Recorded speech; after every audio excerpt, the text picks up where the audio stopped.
the investment on your end as a part of the person working for the university has to be beyond just getting your work done. Because building those relationships with that community, it's got to be real. It can't just be, I'm going to put my university hat on, I'm going to go build this relationship because I'm Professor so-and-so. It's got to be you. So what's really important when I think about collaboration is to make sure that my clientele are involved not only in the work that I do in terms of conducting the research, but also in helping to generate the ideas or identifying the problem. It's not enough anymore just to say, yeah, we're just doing the good work, you know, she's off doing the good stuff there. We actually need to really think about, well, what is the good work? Is that telling people? Is that engaging people? How many people? What kind of questions are we actually doing? So I think that new times means that we're in an era where there's lots of information all over. Information is like readily available at people's fingertips. So it's no longer enough to just say we gave them information because they can get it anywhere. You have to say, yeah, and what do they do with it? And was that actually the information that they needed or wanted?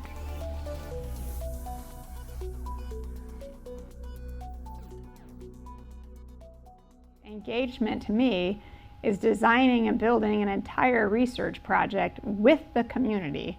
So you're not telling them, and you're not giving them that sort of 2 minutes of just giving feedback, but they themselves are sort of a PI in that project. And really, in true engaged kind of scholarship and research work, they're actually helping you think about the actual question you're trying to answer. So I often go to my growers and ask them what their problems or needs are, but it's also my job to be thinking about new ideas to present to them. And so it's really important when those ideas come to you to make sure that you're interacting with your clientele and saying, hey, you know, what do you think about trying this? You then ask for or offered an invitation to conduct some of this research on those particular growers' fields. And so it's a way to further engage them into the work that's being done. So they often, in my work, they often play a role in planting and or harvesting of the plots that are involved in the research. And so they see firsthand what the outcomes of different studies are.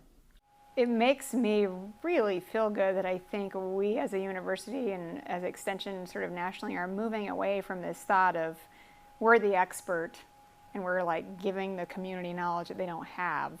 Like, let's go help these poor people that don't know anything.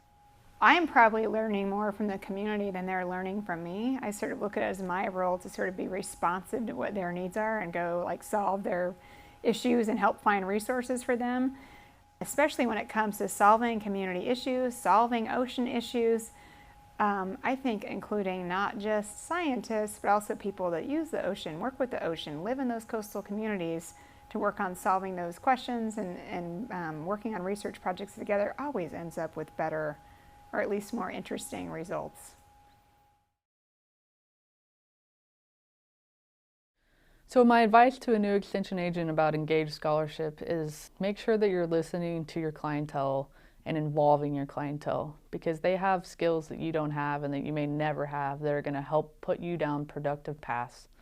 So I often go to my growers and ask them what their problems or needs are, but it's also my job to be thinking about new ideas to present to them. And so it's really important when those ideas come to you to make sure that you're interacting with your clientele and saying, hey, you know, what do you think about trying this? And those people are really good about helping you think of ideas. In fact, they're going to think of more ideas than you have time to work on. So it's important to sort through what those ideas are, what are your interests, and how can you make the most impact both with your clientele, but also meet the academic requirements that you have for your position. I think communities, especially working with the fishing community I do, very passionate, can be very abrasive, want to tell you that they don't like something, and you know, it can be very intimidating. And so what I always say to people is passion is awesome. So even if a community is passionately against what you're doing, grab that passion and engage back with your own. You know, don't be afraid of the passion, grab it, it's awesome. Because there may be a really interesting project or research question that maybe wasn't the one you thought of, but if you follow their passion backwards, you're going to find something really great.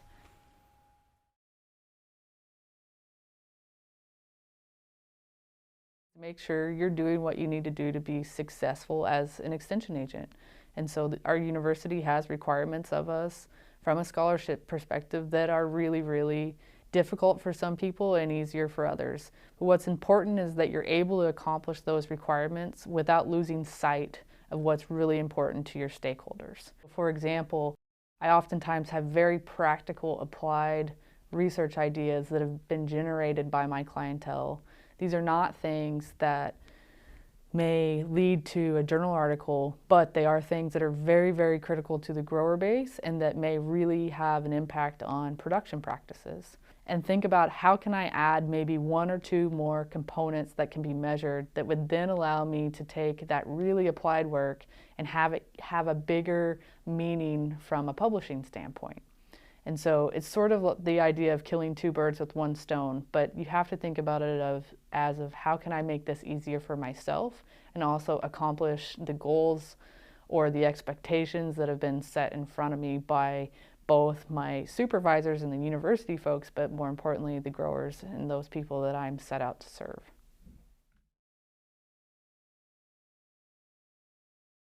When you do work on growers' fields, the impact usually is greater than when they're just presented with research results that were conducted somewhere where they weren't able to see them. And so when they are actually out there involved in what you're doing, it's much easier for them to believe it when they've seen it. When they see these efforts being made in real life situations that look very similar to their situation, then they're much more willing to adopt practices than when someone gets up in front of them and presents information and says they should do it, or when someone says, well, the literature indicates that this is the best thing to do. When you work with people, as you are actually building leaders in your community, as you start engaging them in research and engaging them on how to sort of be professional stakeholders and how to use different tools to solve problems and how to be collaborative and how to ask good research questions. And so now a lot of these fishermen and people I started working with 10 years ago are now chairing boards, are now advisors to the Pacific Fisheries Management Council, are now stepping up in real leadership roles into the community. And so I see that as a huge direct impact of the work, not so much program specific, but in terms of community level, it's huge. I think it's helped my career because I've gotten to connect with a lot of different people on campus and been involved in many different kinds of research projects, which has allowed me to build a really diverse portfolio, a really diverse vita of the things that I've done as I've started working with people at the university and helping them with their projects and helping them connect to the community and helping them design educational programs. You know, that word has kind of spread through the university of, well, this is the gal that works with the fishing community. This is the gal that helps you kind of build inroads. And so I've ended up in some really interesting projects and working with a really diverse group of people from various different colleges. What's really impressive about this is that we're actually bringing real life people, resources, and information from the university out into the real world. And by doing that, we've provided, for whoever your clientele are, an opportunity to benefit from the dollars, from the staff time, from the resources, from the energy that extension agents and extension programs are really good at doing. I love working with the community a lot, and I feel like I constantly learn from them in terms of how to engage and also learning about their own culture and what they're passionate about, and I really enjoy it.